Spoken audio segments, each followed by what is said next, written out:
Hello everyone, thanks for being here in this channel.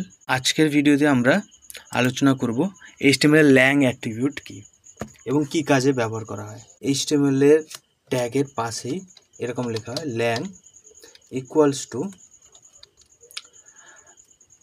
Double কোটেশনের মধ্যে আমরা লিখব যে ইএন। তাহলে এইভাবেই আমরা এইচটিএমএল এর ল্যাং অ্যাট্রিবিউট লিখে রাখি। এটা লেখার কারণ হচ্ছে যে এইচটিএমএল এর ল্যাঙ্গুয়েজটা অ্যাকচুয়ালি ইংলিশ করে দিলাম।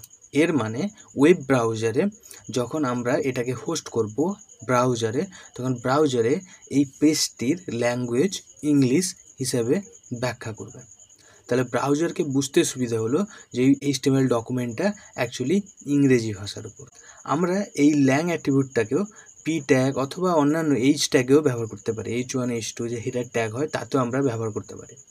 তাহলে এই ল্যাং অ্যাট্রিবিউটটা এখানে ইএন মানে ইংলিশ বোঝাচ্ছে। যদি আমরা পি ট্যাগে এই অ্যাট্রিবিউট ব্যবহার করছি না, তার মানে এই পি ট্যাগ এর পেরেন্ট ট্যাগের কাছ থেকে এটাকে ইনহেরিট করে নেবে মানে পেরেন্ট ট্যাগের কাছ থেকে নিয়ে নেবে। যেহেতু এর এইচটিএমএল এর ল্যাঙ্গুয়েজ আমরা ইংলিশ সেট করে দিয়েছি, তাহলে ওয়েব পেজ যেটা তৈরি হবে ওটারও ল্যাঙ্গুয়েজ কিন্তু ইংলিশ সেট হয়ে থাকবে। যা কিছু ট্যাগ ব্যবহার করা হবে সমস্ত কিছু ট্যাগেরই ল্যাঙ্গুয়েজ কিন্তু ইংলিশ হয়ে যাবে।